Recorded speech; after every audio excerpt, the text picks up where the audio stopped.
More than 24 hours since Russia said Putin had survived an assassination attempt, we're tracking developments in the Ukraine war.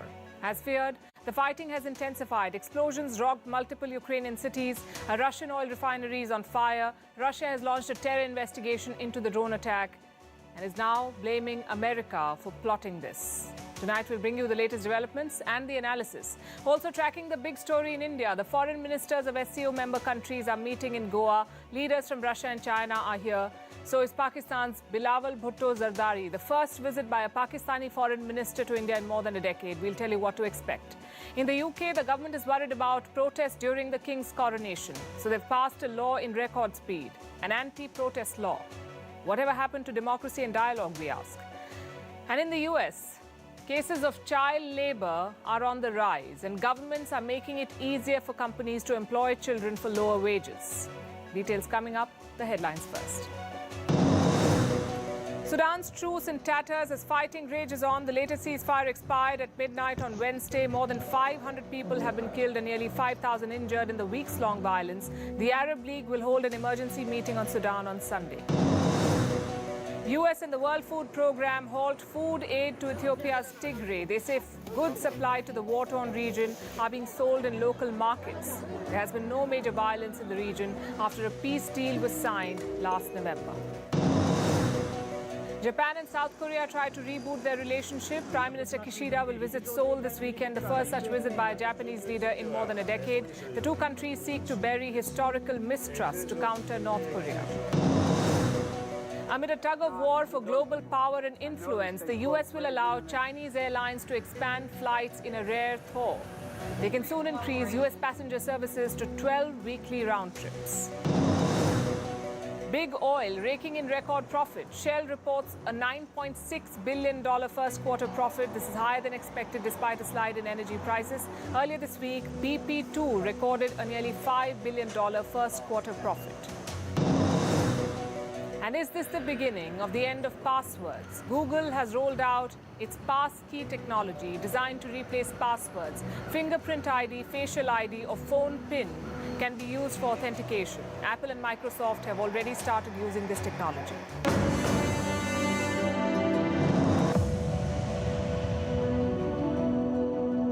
We start with the Russia-Ukraine war. It's intensifying. Last night we told you about the drone attacks on the Kremlin. Moscow said it was an assassination attempt on President Putin. Tonight we can tell you that the Russian retaliation has begun. Russia is going after not just Ukraine but the US too. The Kremlin today pretty much called Washington the mastermind of this attack. And it's striking Ukraine hard.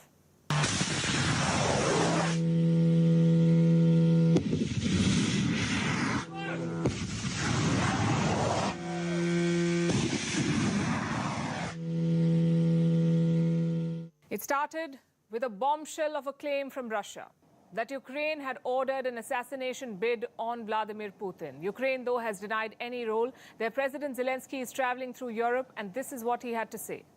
We don't attack Putin or Moscow. We fight on our territory.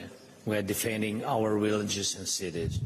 We don't have, enough weapons for this. Russia is having none of it, though. It has intensified airstrikes. Explosions were heard across Ukraine today, from Kiev to Zaporizhia, from Odessa to Kherson. Civilians reported loud blasts across Ukrainian cities. These attacks are being called revenge strikes. Some of the drones that fell in Odessa had inscriptions. They said, "For Moscow" and "For the Kremlin." So far, no serious casualties have been reported, but dozens are said to have been injured. People have been forced to move out of their homes. In Kherson, for example, scores of people were evacuated today. They left the city in buses. A 58-hour curfew has been imposed in Kherson. Those who haven't left are stocking up on food supplies and other essentials. What about Kiev? How is the Ukrainian capital faring?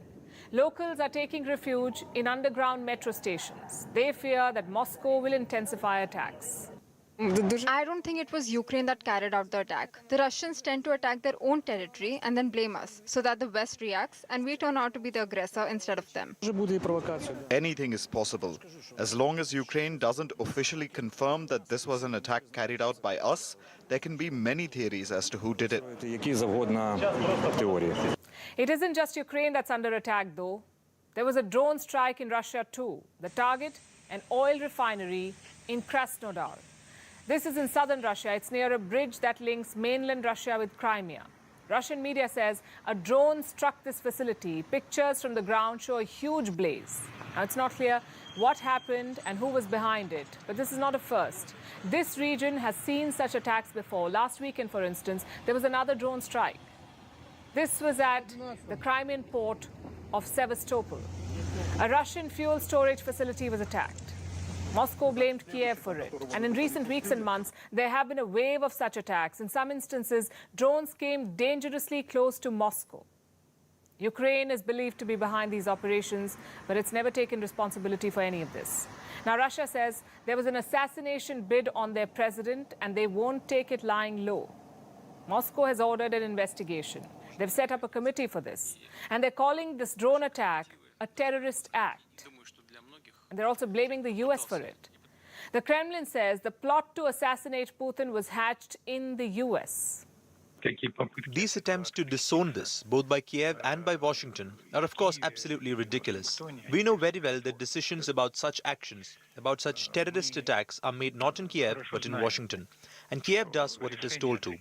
We know that often even the goals themselves are not determined by Kiev, but they're determined in Washington and then taken to Kiev so that Kiev implements them. Not every time Kiev is given the right to choose means. This is also often dictated from across the ocean. We know this well and we are aware of this. To divide them by two or not, it does not matter to us. But in Washington, they must clearly understand, we know this, that they are behind the attack. What do you think was America's response? The White House has called the Kremlin's comment, quote-unquote, ridiculous. As for the assassination claim, the U.S. says it cannot confirm Russia's version. Listen to this. So we are aware of the reports, but are unable to confirm the authenticity of them at this time. And so I don't want to get into speculation from here about what happened, but we are indeed aware of the reports. The U.S. State Department also said something on similar lines, which is a bit strange because, come to think of it, a country like America, with its vast intelligence apparatus, cannot make up its mind on what happened here. What about Zelensky?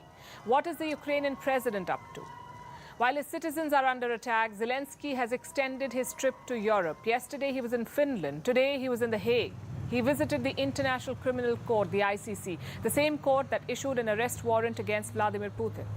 The ICC is investigating alleged Russian war crimes. The perfect platform for Zelensky to deliver yet another speech. Today, he accused Russia of 6,000 war crimes. You heard that right, 6,000 war crimes. Zelensky said Ukraine did not choose this war, but Kiev will make it the last conflict. Of course, we all want to see different Vladimir here in The Hague. The one who deserves to be sentenced for these criminal actions right here in the capital of the international law. And I'm sure we will see that happen when we win. And we will win. So far, Zelensky's speeches have failed to move the needle. This war is set to intensify. Russia is hitting back hard. Ukraine is planning a counteroffensive. By the looks of it, we can expect more fighting in the days ahead. But Ukraine is just one battlefield. At the end of the day, this is a larger conflict between Russia and the West. It is as much a political fight as a military one. And it has many dimensions and flashpoints. One of them is the Nord Stream, the gas pipeline between Russia and Europe. The one that was sabotaged last year. The pipeline was blown up. It's not clear by whom. In the months that followed, we've seen claims and counterclaims. Multiple suspects have emerged. Pro-Ukrainian groups, the United States of America, Russia, they've all been blamed. Yet we do not know who did it. And now there is fresh evidence to add to the confusion, courtesy Denmark. Their military says that they have some photos They haven't released the photos yet, but reports say these photos show ghost Russian vessels near the pipelines. They were there just 4 days before the explosions. And this is a new twist in the Nord Stream saga. We'll tell you what we know, starting with some context. The Nord Stream pipelines were sabotaged on the 26th of September last year, 26 September 2022. Look at these pictures that came out immediately after the explosion. The water above the pipelines was bubbling. Below the surface, there had been underwater explosions. The Nord Stream has 4 pipelines. They supplied gas from Russia to Germany. Out of the 4, 3 pipelines were blown up. And these were powerful explosions. They were detected by nearby seismology stations. This, like I said, happened on the 26th of September. 4 days before this, on the 22nd of September, a Danish vessel was in the sea. This was a patrol vessel. It was called P524 Nymphen. Now, reports say this patrol vessel took 112 photographs. It spotted several Russian vessels near the blast site. And what did Denmark see? Apparently, there was a unique Russian vessel here. It was called the SS-750. And the presence of this vessel raised suspicions because this vessel can be equipped with a small submarine. Apparently, Denmark has 26 photographs of this specific Russian ship. And there's more. This comes from Nordic public broadcasters. Apparently, there are 3 Russian ships near the sites. There were 3 Russian ships near the blast sites. Reports say these were special ships and they could perform underwater operations. The vessels sailed with their position transmitters off, but their movements were being tracked. How? By radio communications from Russian naval bases. I know what you're thinking. The story just keeps getting murkier. I'll try and declutter it. Was this the first time that Russian ships were in these waters? Certainly not. Russian maritime activity is not unusual in the Baltic Sea. They conduct patrols and military exercises all the time. Russia has economic interests in the region. So it's not rare to find Russian ships here. What about Denmark's evidence? Well, the photographs are hardly a smoking gun. They are at best circumstantial evidence. And they're not even out in the public domain, so it's hard to make an assessment. Multiple probes are underway to ascertain what really happened to the Nord Stream pipeline. Different players are approaching this from different angles. Russia blames the West. The US is looking into the Ukrainian angle. They claim that pro-Ukrainian groups were responsible. Germany is conducting its own investigation. It is focused on a yacht. It's called Andromeda. Apparently, it was used to conduct this sabotage operation. There were 6 people on it. Some of them apparently had Ukrainian passports, and Germany believes that they may have sabotaged the Nord Stream. And what's making this worse is the silence of all these investigators. The probes began months back, but in all this time, officials have not said anything officially. And until they do, everything is in the realm of speculation, and new theories will keep adding to the confusion. All eyes are on Goa today, and no, it's not what you're thinking. There is no concert or beach party. Goa is hosting a major diplomatic meeting. The SCO foreign ministers are in town.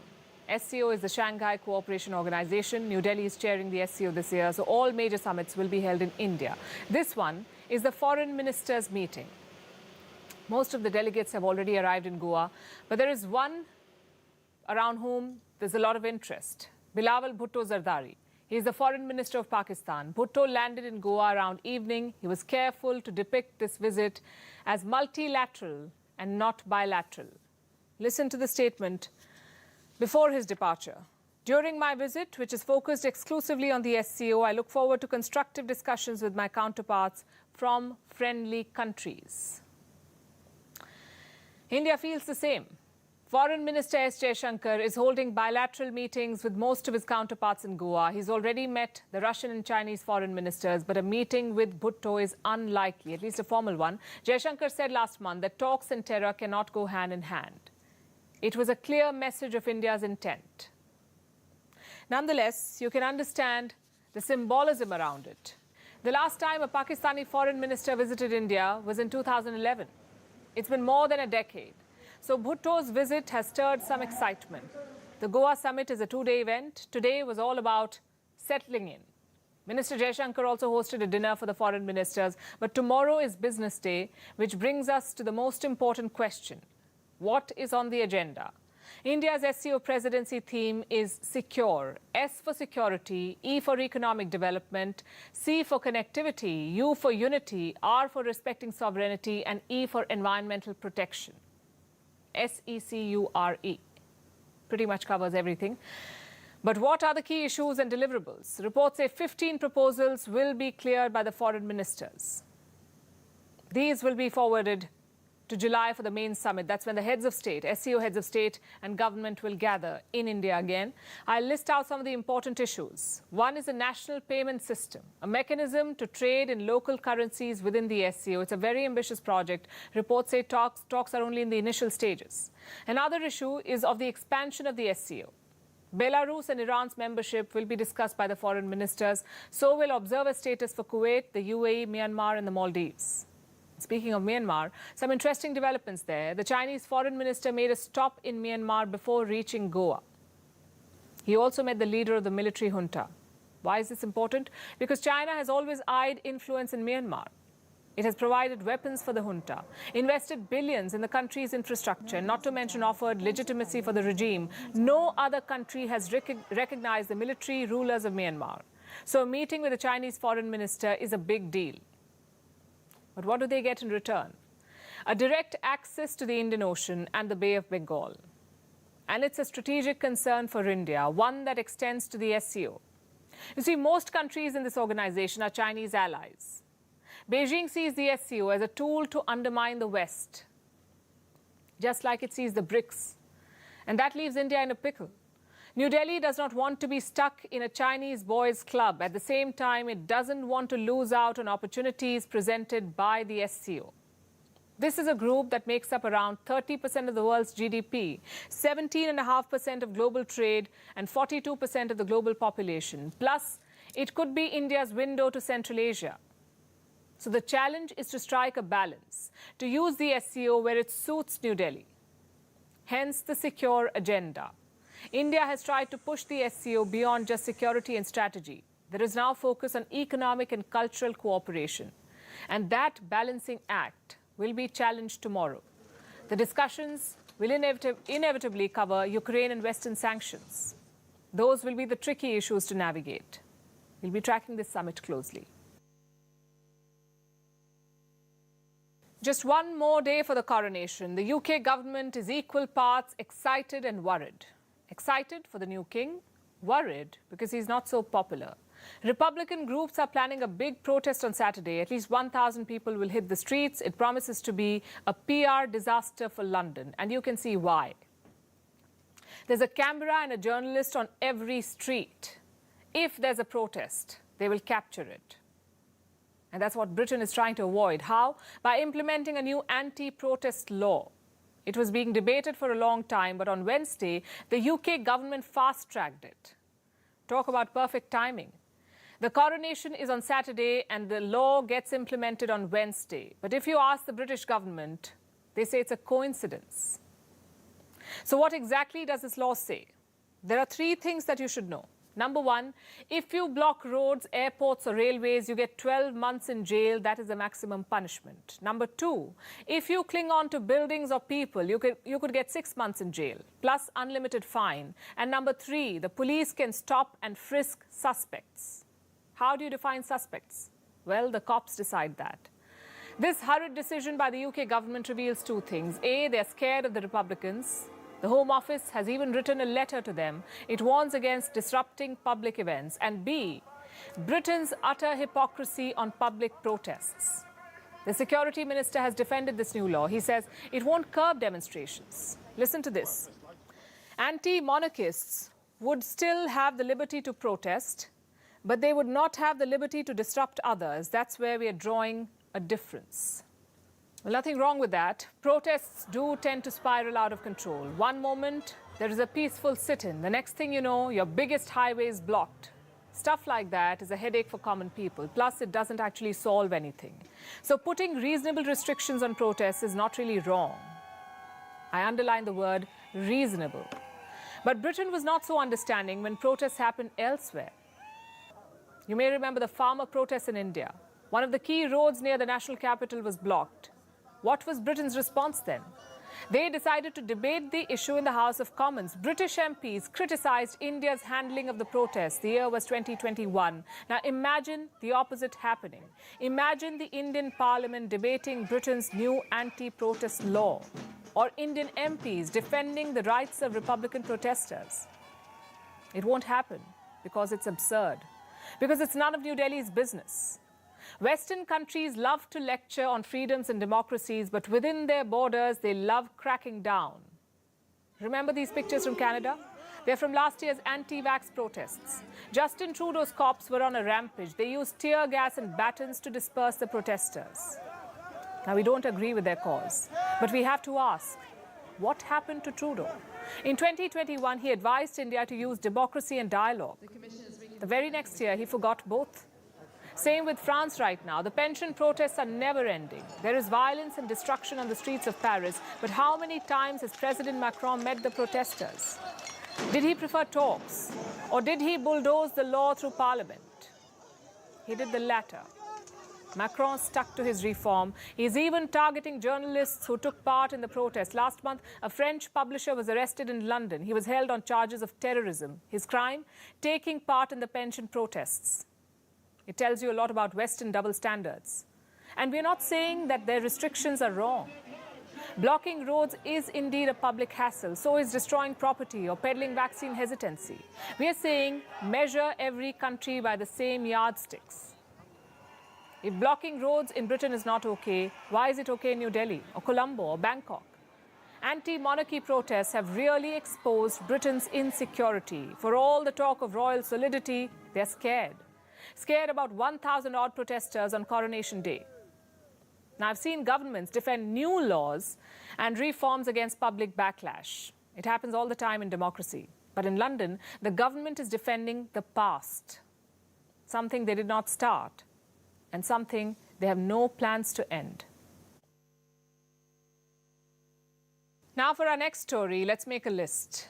How many things do you pay for on a daily or monthly basis? And I'm not talking about food or water, I'm talking about services. Chances are you pay for ad-free music or ad-free streaming or OTT services like Netflix or Amazon. It's a no-brainer for most of us. We like the service, so we pay. Why not do the same for news? Most people read news online nowadays. Around 72% Indians get their updates from smartphones. 86% in America, and again 72% in Europe. Almost all of that news is free. All you have to do is go on Google or YouTube or Twitter. Just think of this show that you're watching right now. Chances are you're seeing it on YouTube. Did you have to pay for it? No. And some governments are now trying to change this. Canada is the latest. They're close to implementing a new online news policy. This policy will force internet companies to pay publishers. How does that work? Assume you run a news website. Until now, your articles were free of cost online. You could find them on Google. You could read them on Google. But under this new law, Google would have to pay you, the publisher, I mean. Let's say $100. If Google pays, they will be allowed to display links to your website. If not, those links can be taken down. Your website would become invisible on Google. So here's what Canada is trying to do. It wants internet companies to strike commercial deals with publishers. Pay them to keep their content online. Just one problem, though. The internet companies are pushing back. Google and Meta are threatening to limit services in Canada. They say they will simply stop offering news. And that's trouble on two counts. One, it will hurt the publishers and journalists. And two, news should never be limited. It's a key part of any thriving democracy. So what's the solution here? Luckily, we have seen this situation before. It happened in Australia back in 2021. Their government passed a similar bill asking big tech to pay for news. Both Google and Meta pushed back. Facebook even banned news services for some time. But eventually, both companies came around. They've signed 30 commercial deals with news publishers since then, and the Australian government has called it a success. So there is still hope for Canada. But what about the broader picture? If Australia and Canada can do it, why not other countries? And it's a valid question. At the heart of this puzzle is the revenue model. And don't run away, I promise to keep it simple. Most news publishers need ad revenue to survive. But for ads, you need traffic. And for traffic, you need more people to visit your website or see your videos. Enter Google and Meta. These companies link you to news websites. For example, go to Google and search for the Coronation. Google will show you a list of all the articles. Without Google, you would have never found them. These links can actually be counted. Google linked people to Canadian publishers 3.6 billion times in the last year. Facebook, 1.9 billion times. This led to free marketing worth around $230 million. Facebook says that money should be enough. They're providing traffic, so why should they pay more? I'll tell you why. Because despite all the so-called free marketing, it's still a raw deal for news websites. I agree it's a give-and-take relationship, but big tech is taking a lot more than it's giving. Some social media companies are trying to change this. Twitter, for one. Elon Musk has announced that users will have to pay for news. Like pay per view, it will be pay per click. News companies can charge per article. It's an idea whose time has come, we say. Google and Meta benefit from people's interest in news. When Russia attacks Ukraine, or when King Charles gets his crown, where do people go? They go to the internet to read about it. We as journalists supply people with the information they want. It is for our content that people are Googling. So it's only fair that the revenue be shared. Now let's turn our focus to Nepal. It's a small Himalayan nation of about 30 million people. It's wedged between two highly populated behemoths, India and China. Nepal is prized for its labor force, among other things, specifically its military manpower. We're talking about the famed Gorkha regiments. From the days of British colonization, the Gorkha people of Nepal and India have made a name for themselves as able warriors. It's honestly a mixture of martial traditions, job opportunities, and a hint of British racist thinking. But that mixture has resulted in a legendary reputation for the famed Gorkha regiments in the Indian Army. And for years now, China has coveted this military connection. This year, China is reportedly keen on recruiting its own Gorkha regiment. And the alarming part is this. It may get the chance to do it, because Nepal's government has stalled India's annual recruitment of Gorkha troops. Why is this happening? Our next report brings you the details. The landlocked nation of Nepal is at a crossroads. Almost literally, when looking at its geography, it sits high in the Himalayas between India and China. The nation of 30 million is heavily dependent on its neighbors for everything from supplies to employment. Where do the Nepalis seek jobs outside their country? In a variety of fields, but there is one historical employment avenue, the Indian Army. The Indian Army has something called the Gorkha regiments. These were created during the British Raj. The British had a racist trope about martial races that could be used to fill their colonial armies, and the Gorkhas were considered a prominent martial race. Gorkha people from both Nepal and India were recruited. After India became independent in 1947, there was a question about the Gorkha regiments. What would be done with them? Nepal, India and Britain came up with the tripartite agreement. Under it, the UK retained 4 Gorkha regiments. India kept 6. And Nepal's Gorkha people would be readily recruited by the two nations. 7 decades later, Gorkha troops still hold a place of honor in the Indian Army, and deservedly so. Over the course of decades, the Gorkha regiments have proved invaluable. They have served with distinction during all of India's wars. Of course, it isn't a one-way street. The Indian Army recruiting Gorkha soldiers has helped Nepal too. It provides employment for rural areas. Retired soldiers earn a good pension. The Indian Army runs a welfare organization for its former troops as well. Overall, it's a time-tested way to maintain good economic and social ties between the two countries. But this hallowed tradition may be at risk. This year, Nepal might not send Gorkha troops to the Indian Army. The government in Kathmandu has stalled recruitments. The reason they've given is India's Agnipath scheme. It's a new armed forces recruitment scheme brought in by the Indian government last year. Under this, recruits will have a trial period of sorts for 4 years. After that, only a fourth of the troops will be absorbed into the Indian Army. The Indian government brought this scheme to try and curb its armed forces pension bill. But it means there's no guarantee that Nepal's famed Gorkha troops will get a job. This has upset Kathmandu, so Gorkha regiment recruitments have been stopped. But you may wonder, 1 out of 4 recruits is still better than none. Why would Nepal halt the entire process? Well, the answer might be Nepal's northern neighbor. China has been eyeing Gorkha regiments of its own for years, but Beijing's past attempts were always rebuffed. In 2020, Beijing conducted studies to see why Nepal's youth were drawn to the Indian army. In particular, it wanted to know what the compensation was like. China has been trying to woo Nepal's government as well. It's steadily investing in Nepal and facilitating trade and technology.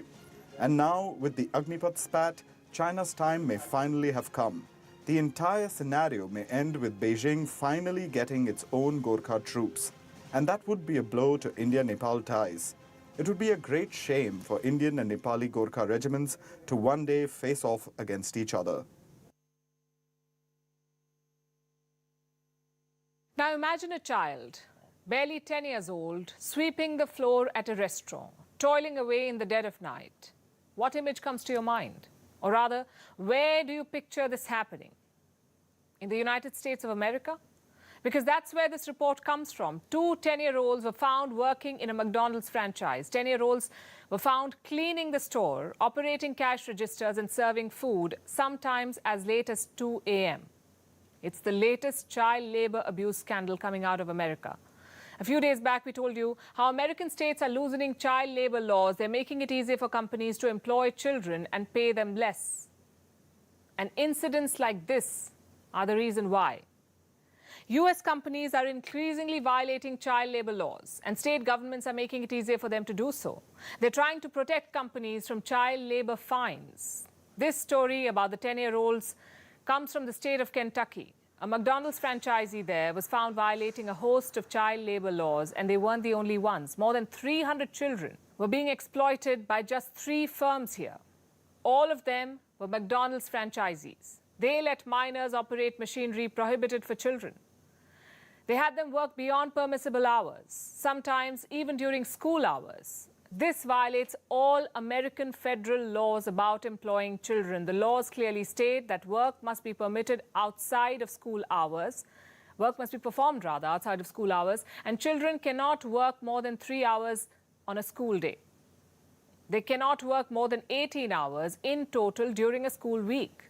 The U.S. Labor Department came out with a statement. A local official said, and I'm quoting, "Too often employers fail to follow the child labor laws that protect young workers. Under no circumstances should there ever be a 10-year-old child working in a fast food kitchen around hot grills, ovens, and deep fryers." And what are the consequences for such employers? Well, fines usually. In this case, the fine was hefty. The 3 McDonald's franchisees have to pay over $212,000. The firm employing the 10-year-olds will pay about $40,000. If they pay, that is. Because the franchisee is refuting the charges. It says the 10-year-olds were the children of a night manager, and that their parent brought them to work without informing the management, which does not really explain all the other child labor violations, more than 300, or the fact that these children were allowed to operate dangerous equipment. The Department of Labor official has said further, and I quote, "We are seeing an increase in federal child labor violations, including allowing minors to operate equipment or handle types of work that endangers them or employs them for more hours or later in the day than federal law allows." Let me show you some numbers. In 2022, the number of children working hazardous jobs went up by 26%. Illegal instances of employing minors was up by 37%. Penalties over child labor went up by 29%. So basically, child labor violations are on the rise in America. Companies are exploiting children. What's their excuse? Labor shortage. U.S. companies cannot find enough cheap labor, so they're going after children. It's the same story across states and industries, and firms continue to break the law. The worst part is that some states are making it easier for companies to get away with all of this. And let me repeat, all of this is happening in the U.S. And it's not like child labor is unique to America. It's most likely worse in many other countries. But for a country that loves to lecture others on human rights and child rights and all kinds of rights, America is living in a glass house. Do you know what's common between model Hailey Bieber and former Brazilian President Jair Bolsonaro?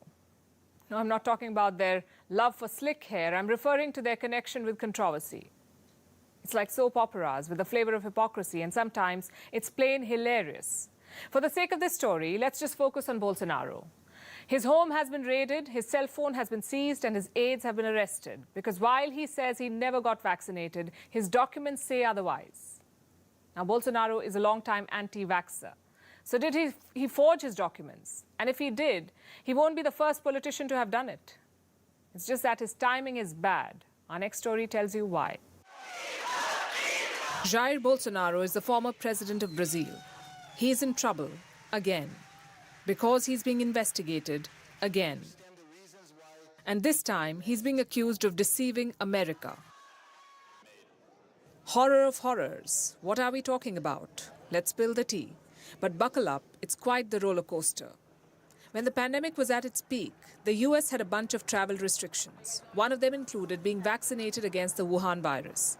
Now, Bolsonaro wanted to travel to America, but there was a problem. He was a complete anti-vaxxer. He calls the Wuhan virus a little flu. He's been accused of spreading misinformation too, both about the vaccine and the virus. At 65 years old, I got COVID and I took hydroxychloroquine. On the next day, I was cured. Staying at home is not the solution. Stay at home those who have pre-existing conditions, the elderly, until we wait for something concrete. All the rest, the people need to work. But we'll tell you who needs to do the work. Bolsonaro himself.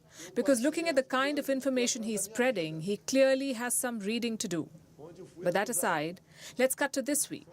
Brazil's Supreme Court released a couple of documents, and this is where the drama begins. These documents show that Bolsonaro got vaccinated, even though he has always been against the vaccination and said that he will never get it. So obviously, he's now under fire. The police have raided his home, they've confiscated his phone, they've arrested 6 people, including his close aide and security guards, because Bolsonaro is under investigation, being suspected of forging his vaccination documents. Police says it happened sometime between November 2021 and December 2022, only to sidestep the US travel restrictions. What does Bolsonaro have to say about this? My mobile phone has been seized. My phone has no password. I will make that very clear. I have nothing to hide. Not only about the vaccination card. I have nothing to hide about anything. Nothing to hide about anything. It has a nice ring to it, right? Fun fact, this is Bolsonaro's reaction to almost all the probes against him. Yes, there are multiple, about half a dozen criminal investigations into his activities, but he pleads innocent. The only problem is, this investigation may finally tip the scales against him, simply because this is really bad timing. Bolsonaro returned to Brazil only last month after his self-imposed exile and quickly re-entered politics. If convicted, he won't be able to run for president. And even if he isn't, this is bound to hurt his image further. Question is, how far will he go to protect his ideology and at what cost? Bolsonaro is known for digging his heels. And if he did commit this fraud to escape a vaccine, we say this stubbornness is more suited to a child. The only problem is, children do not have to fight national elections. Now let's turn our attention to space and, ironically, the lack of space within it. We're talking about stars, especially aging ones. They aren't too friendly. They despise making space for their neighbors. As they grow older, they increase in size. Eventually, they swell so much that nearby planets do not have enough room to exist. And they're swallowed whole by stars. Not very cordial behavior, is it? But our scientists are all for the dramatics in space. And for the first time ever, they've caught a star in the act. I know it sounds like fun, but it is a gloomy trailer for what is to come. Because our star, the sun, will do the same to our planet, the Earth, at some point. Here's a report. Have you ever used public transport during the busy hours of the day? If yes, you know all about making room for fellow passengers. There's a lot of squishing and adjusting. It can be frustrating. You're asked to move a little here and shift a bit over there, despite a clear lack of space on the bench. In that moment, does an angry thought cross your mind? Maybe you want to snap at the pushy person. Maybe you want to avoid eye contact. But do you ever want to swallow them whole? Eat them up? Not really, right? At least we hope not.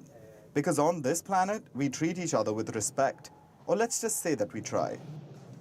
But this is not how things work in space, especially when it comes to the stars. They don't care much for the sociable behavior of mere Earthlings. They're called stars for a reason. So when there's a lack of space, they actually do swallow their fellow neighbors. This specifically happens with aging stars. Over time, they continue to swell. Eventually, their size becomes so huge that nearby planets begin skimming the surface. And this process is not without tension, because it involves exploding balls of gas, the stars. So when the planets start getting close to their host star, streams of gas and dust are sent into space. There's an intense burst of light, and finally, the planets are plunged into the star. This doesn't sound like good news for the food, right? Sorry, we mean the planets. After all, they're being eaten to death. But the stars, they get quite happy, and they shine with joy. Literally, after swallowing planets, they become much brighter, about 100 times in just about 10 days. This is a fascinating concept, and for the first time ever, scientists have witnessed it. They caught a star in the act. They didn't just see it take a nibble or a bite, they saw it swallow a planet whole. The planet looked like a gas giant. It was around the size of Jupiter, but that was before. Now, it's just, well, star food. But as fun as this tale of a star's lunchtime sounds, scientists say this is also a warning, a gloomy preview of what's to come. Because don't forget that we have a star of our own, the sun. And as nice as it is, with all its heat and light, it can't help but be a star. There may be love between the Earth and the sun, but they are star-crossed lovers. Eventually, the sun will morph into a red giant, and it'll gobble at least 3 planets in our solar system, Mercury, Venus, and Earth. So being eaten by the sun will be the final fate of the Earth. If you're worried, we totally get it. But if it's any consolation, that day is billions of years away, at least 5 billion years to be exact. Until then, we can continue to bask in the sunlight, with the quiet knowledge that it belongs to our Death Star. Yes, you guessed it, that's a Star Wars reference. We couldn't help it. After all, today is Star Wars Day. So when it comes to our sun eating up our planet, may the Force be with us. And now it's time for Vantage Shots, images that tell the story. Starting with East Africa, Rwanda and neighbouring Uganda are facing floods. These two countries have been experiencing heavy rain since late March. In China, a heavy sandstorm has hit Xinjiang. It limited visibility and created a sand wall of sorts. Meanwhile, Russian cosmonauts performed a spacewalk to relocate an experiment airlock. Anytime an astronaut gets out of a vehicle while in space is called a spacewalk. And finally, what makes the 4th of May significant? We're taking you back in history. On this day, Margaret Thatcher became the first female Prime Minister of the United Kingdom. The year was 1979. The Labour Party's government had collapsed. The UK was experiencing economic difficulties. Public opinion had swung in favour of the Conservatives, and Thatcher hit the nail right on the head. She promised to revive the economy by increasing taxes and balancing the budget. Now they call it Thatcherism. A Soviet journalist called her the Iron Lady, and while Thatcher evokes positive emotions from young Conservatives, she remains a divisive figure in the UK. Some see her as a Prime Minister who saved the country's economy. Others believe she destroyed livelihoods. We're leaving you with this. Thanks for watching. We'll see you tomorrow.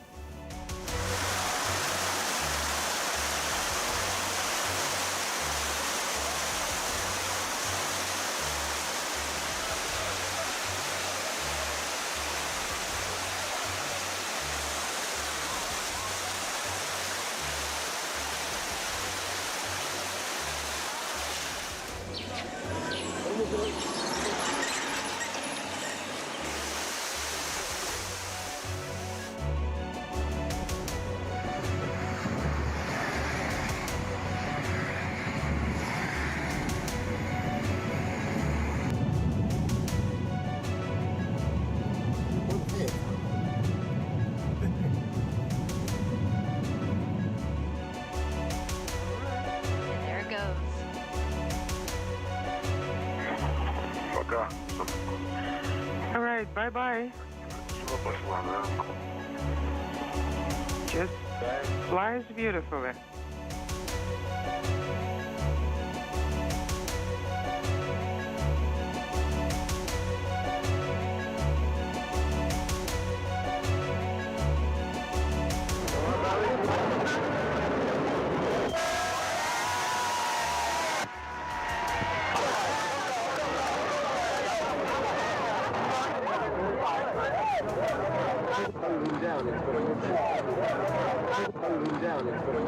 Form a new administration, and I have accepted.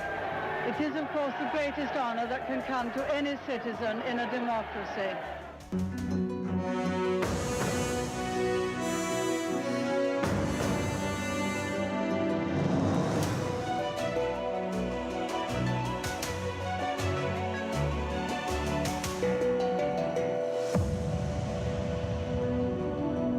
To Congress party. And finally, who will become Chief Minister? Who will become Chief Minister? It is for the newly elected MLAs and the High Command. Will you be one of the contenders? Yes, 100% I am one of the contenders. Okay. Thank you very much. There you have it, Mr. Siddaramaiah, one of the chief ministerial hopefuls of the Congress party. He believes this election is solely about local issues and the promises that were made by the BJP and not kept by the state government. Here in Varuna constituency with cameraman Chintan and Satish, this is Zaka Jacob for CNN News 18.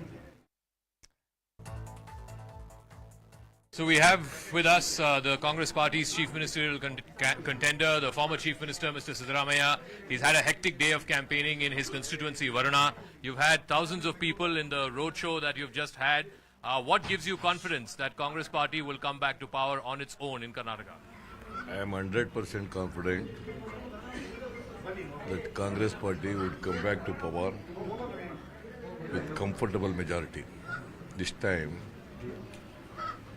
the people have decided to vote Congress party only. The people of Karnataka are fed up with this government, BJP government. There is a strong anti-incumbency against BJP government. That is why they are comparing our government with Kumaraswamy government and BJP government. See, we are 1,000 times better than BJP government and Kumaraswamy government. And BJP government is the most corrupt government Karnataka ever had. This is the most corrupt government and most non-performing government. They are in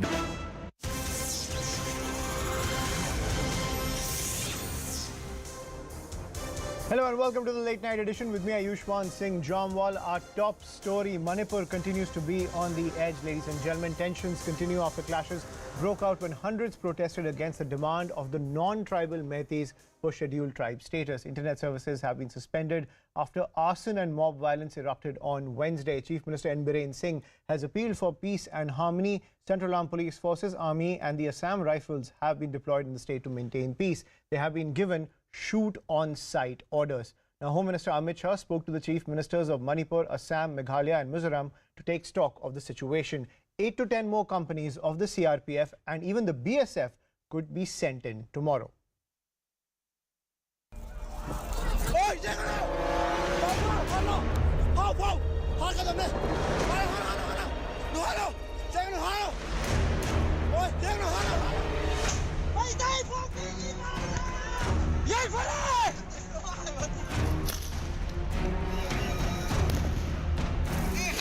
Manipur is literally on fire.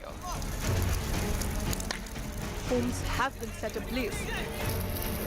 Churches have been torched.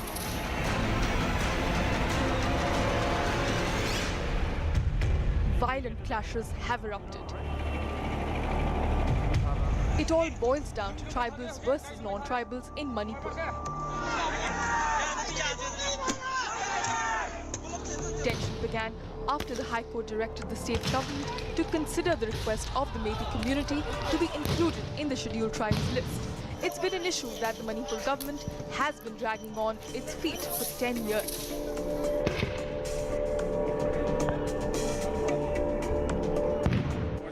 Then followed a series of incidents of arson and vandalism. The venue where Chief Minister N. Biren Singh was scheduled to address a meeting was mysteriously set ablaze.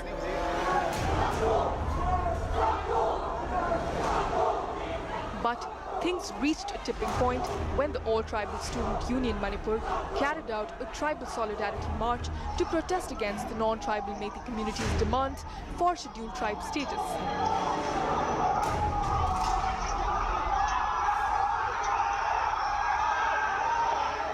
Thousands took part in the rally, during which violence broke out between tribals and non-tribals. What followed was absolute mayhem. Mobs went on a rampage, destroying houses in Manipur's Churangchadurpur district. Precious lives have been lost, besides damage of property of residents, which is very, very unfortunate. These accidents are a result of prevailing misunderstanding between two sections of our society. As things went out of hand, the army and Assam Rifles were called in to contain the escalating violence.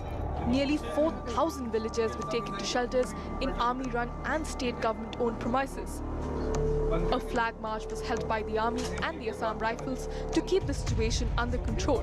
And we are here for the whole night. Don't worry. We are here.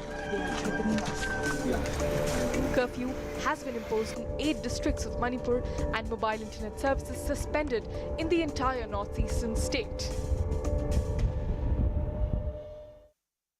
I'm joined by my colleague Preeti on the broadcast. Preeti, what's the latest from Ground Zero? Yes, as of now, the main update that has come up is that situation in More and Kongkopki has been brought under control and it is stable. However, there are all the efforts that has been put into bring back normalcy in Imphal and also in Churachandpur, as the situation turned very much violent in those places and in several other places in Manipur. And along with that, the precautionary build-up of additional troops in Manipur will continue as stated, and also it will be columns will be redeployed, additional columns will be redeployed from Nagaland, and already we have stated that the situation has become a little bit better after the order that has come up for shoot at sight. Anyone who is found to be involved into violence, who is trying to bring in violence in the state, will be shot whenever seen at sight. So that is the order which has come from the state government, and after which the situation is turning better in the state of Manipur. But yes, even now the tension is prevailing, and as you can see that for the whole day today, it was a bad day for the people in Manipur, especially the Meitei community and the Kukis who are regarded to be having the fight between each other, as the Kukis are the main group who has been protesting against the demand of Meiteis to be included in the scheduled tribes. So the violence between Meiteis, the Kukis, and also a few other organizations who are tribal organizations which are being involved in this whole process of protesting against the Meiteis demand to be included in scheduled tribe. It erupted a lot of violence. 144 section has already been imposed. The internet has been totally banned, and also the deployment of forces. You see, all kind of forces, paramilitary forces have been brought into the state, and even there are a lot of there are a lot of forces in standby as well. So we can see that 14 columns are still on standby.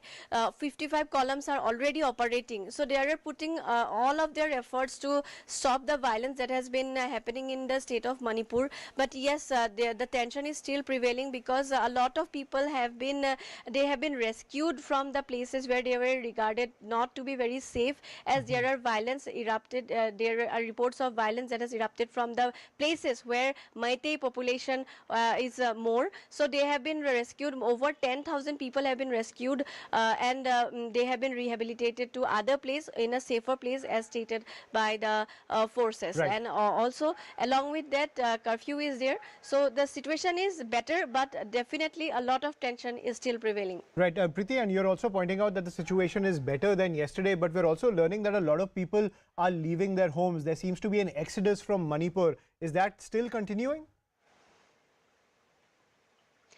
Yes, they are trying to get out of the state because of the tension that is prevailing in their own state. Because be it Meitei, be it Cookies, they are all the people of Manipur, and a lot of them also do not want to involve into such kind of riots that has been happening in the state. They just want a peaceful life, because their houses have been destroyed. They are now on run.